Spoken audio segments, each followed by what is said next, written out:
Salut tout le monde, très urgent et très incroyable. Des complots de déstabilisation de la France contre l'AES.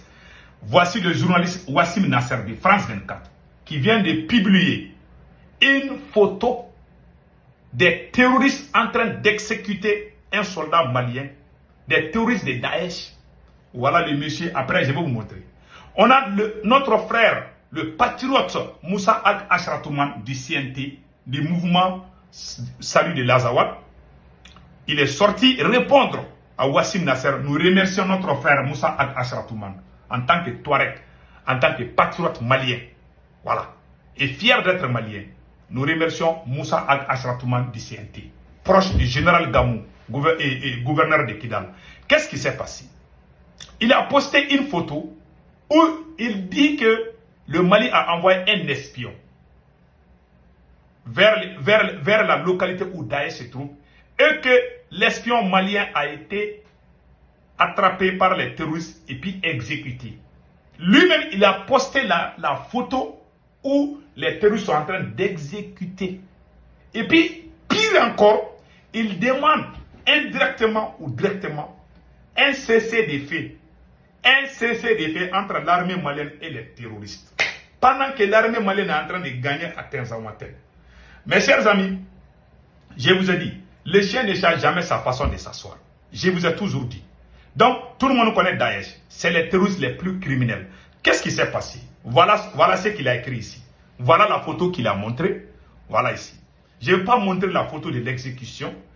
Mali, donc toujours pas de trêve entre Bamako et l'État islamique, malgré les rumeurs incessantes. Il veut dire ici pourquoi il n'y a pas de cessez-le-feu entre le Mali et les terroristes. Est-ce que ça c'est son problème? Pourquoi la France veut qu'il y ait cessez-le-feu? Vous pensez qu'on va laisser Tenzawatène? Non, ça c'est fini. Ils ont montré l'exécution criminelle des terroristes. Voilà, d'un citoyen malien par les terroristes. Voilà. Le Mali, l'exécution d'un espion de l'armée malienne apostate au sud de la ville de Menaka. Il a même posté ça. Wassim Nasser. Je ne vais pas vous montrer la photo parce que Facebook souvent signale des choses comme ça. Donc vous avez vu les sales coups qu'il a fait contre le Mali. Et notre frère patriote Moussa Ashratoumane, voilà, Moussa Ashratoumane vient de lui répondre. Voilà. Écoutons la réponse de Moussa Ashratoumane. Voilà. Réponse du grand frère Moussa Ashratoumane à Wassim Nasser. Au Sahel, Daesh a infligé des souffrances indicibles à ses victimes, composées à 90% des populations civiles musulmanes, souvent désarmées et sans défense.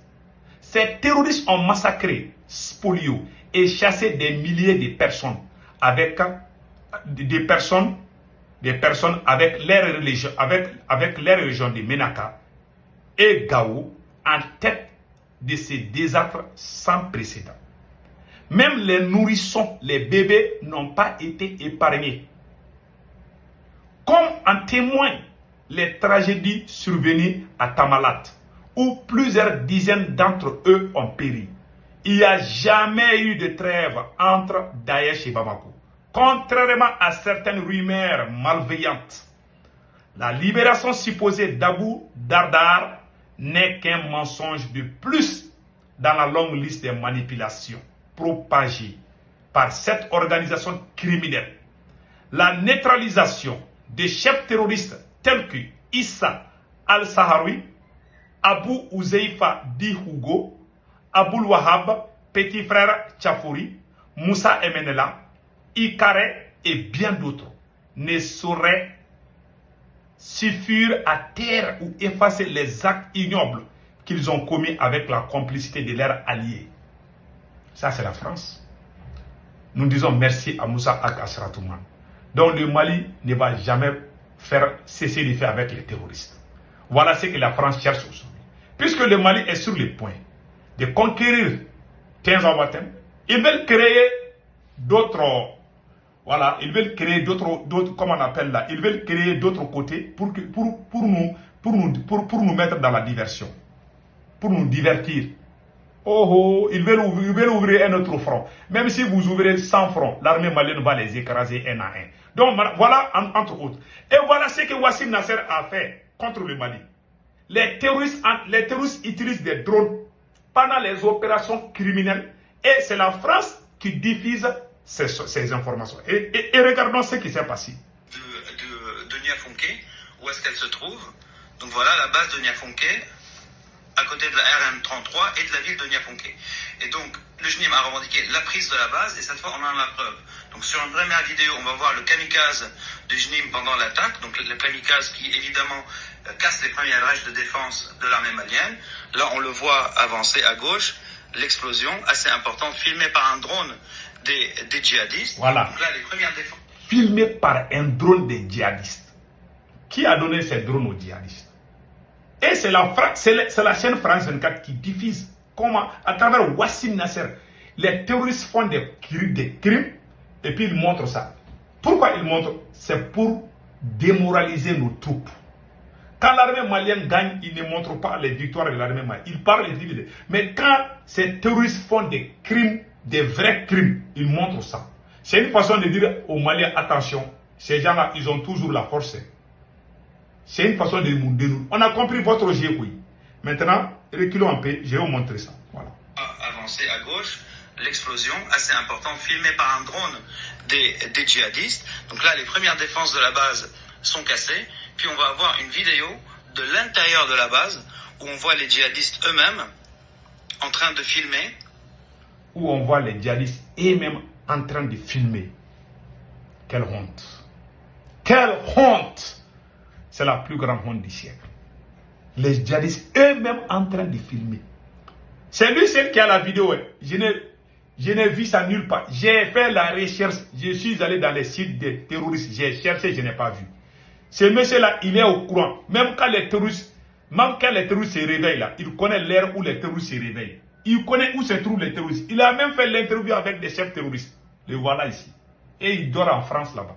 Et on vient nous chauffer les tympans qui luttent contre les terroristes. Ces gens-là ne nous respectent pas, quoi. Maintenant, écoutons la vidéo suivante où il a dit des plus grandes bêtises. Écoutons. L'arrivée de Wagner au Mali a été bénéfique aux djihadistes au Mali et au Sahel en général. On a une carte qui va montrer l'expansion, on va dire, de l'activité djihadiste Mali, Niger, Burkina, Togo, Bénin et jusqu'aux frontières de la Côte d'Ivoire.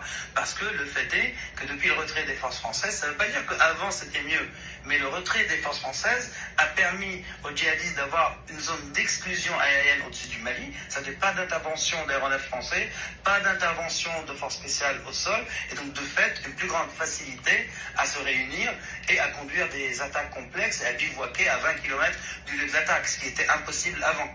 Donc aujourd'hui c'est possible parce que Wagner a réussi à chasser, ils ont réussi une chose, c'est de chasser les forces françaises du Mali. Mais quand on regarde la carte de leur présence et la carte de l'activité djihadiste, on voit que l'impact était encore une fois, comme vous l'avez très bien dit, plutôt bénéfique pour les djihadistes, parce que aussi les massacres qui ont lieu dans le centre ont donné un souffle, on va dire, de recrutement inédit à Al-Qaïda dans les zones centres, à cause des massacres, parce que certaines populations ont décidé de rejoindre les djihadistes à cause de ces massacres. Donc, il veut dire ici que depuis que la Russie est arrivée au Mali, tellement les gens ne sont pas contents de l'arrivée des soldats russes, certains sont allés rejoindre les djihadistes. Quel mensonge. Vraiment, ça m'a chauffé les tympans aujourd'hui. Vous voyez des gens comme ça? C'est la plus grande honte du siècle. La France ne va jamais nous laisser en paix. C'est pour ça que moi je vous dis là, restons vigilants. Et restons vigilants. Cette guerre-là, je vous jure, ça va prendre 100 ans. 100 ans, je vous dis, on va peut-être gagner contre les... Ils vont amener d'autres systèmes. Même si on tue tous les terroristes, ils vont amener des mercenaires. Ou bien ils ont plusieurs plans. Ils ont plus d'1 million de plans. Donc, restons vigilants. La guerre n'a même pas commencé. Nous là, on va mourir.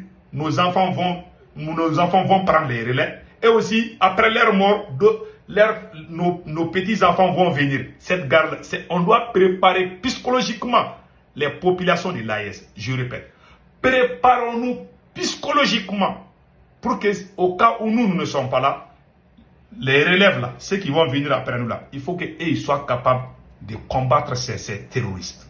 Donc, voilà. Voilà, entre autres. Vous avez tous vu maintenant. Donc, on a une bonne nouvelle quand même. Et la Libye et l'AES. Voilà, le président général Tchani est le fils du maréchal Haftar de la Libye. Ça, c'est le général Saddam Haftar. Le général Saddam, on l'a vu avec le capitaine Ibrahim Traoré. Aujourd'hui, il est en veste aujourd'hui. Il est arrivé au Niger. Donc, il y a les surprises. L'armée malienne, l'armée burkinabé, l'armée nigérienne, l'armée libyenne, l'armée togolaise et l'armée tchadienne sont ensemble aujourd'hui. Même le Nigeria avait rejoindre l'AES indirectement. Le Nigeria est allé demander l'aide du Niger. Tout le monde a vu. Donc l'AES là est une puissance aujourd'hui. Que Dieu bénisse l'AES. Et nous conseillons nos présidents de faire beaucoup attention. La nouvelle technique des ennemis de l'AES, ils ont les systèmes de drones de kamikazes. Vous avez vu, Wassim Nasser a montré ça. Donc nos présidents doivent faire beaucoup attention au déplacement. J'ai même appris qu'ils voulaient tenter les mêmes choses avec le capitaine. Voilà. Damima voulait faire la même chose avec le capitaine. Mais Dieu est au contrôle. Le Mali, le Burkina, le Niger vont gagner cette guerre contre les terroristes avec l'aide du tout-puissant Allah. Inch'Allah. Passez excellent week-end. Ciao, ciao.